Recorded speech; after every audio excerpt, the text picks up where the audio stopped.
పోయిన సంవత్సరం కోటాల్లో నేను పుష్పగుచ్చం తీసుకెళ్ళి ఆయనకి ఇస్తున్నా. ఆయన నేను ఇచ్చే పూలకెళ్ళి చూడట్లే. ఆయన గుర్తుందో, ఎంతమంది గుర్తుందో ఏమో. నేను తీసుకెళ్ళి ఇచ్చే పూలకెళ్ళి చూడట్లే ఆయన, అసలు అటుకెళ్ళి పట్టించుకోవట్లే. ఆయన ఆప్యాయంగా నాకే. ఒక మనుష్యుని హృదయంలో ఉండే మమత నేను ఇచ్చే వాటికెళ్ళి కాక నాకెళ్ళి చూసినప్పుడు నా యేసయ్య ఇంకెన్ని రెట్లు చూస్తాడో కదా.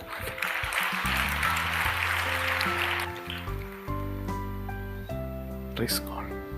ఎందుకంటే మనుషుల ప్రేమ కంటే కూడా గొప్ప ప్రేమ అయింది. కొట్టి మాటలు కాదండి, యేసయ్యకి నిజంగా అంత ప్రేమ అనమాట. ప్రభా నేను అది చేశాను, నేను ఇది చేశాను, అట్లా చేశాను, ఇట్లా చేశాను అంటే తర్వాత చూద్దాం, రా లెక్క అంత తర్వాత చూద్దాం, ముందు వచ్చావు దా అని ముందు నిన్ను దగ్గరకు తీసుకొని ఆయన గుండెలుగా హత్తుకుంటాడు. యేసయ్య చేతులు నిన్ను తాకుతాయి, యేసయ్య నిన్ను స్పర్శిస్తాడు, యేసయ్య కౌగిలిలో నిజంగానే నువ్వు ఉంటావు.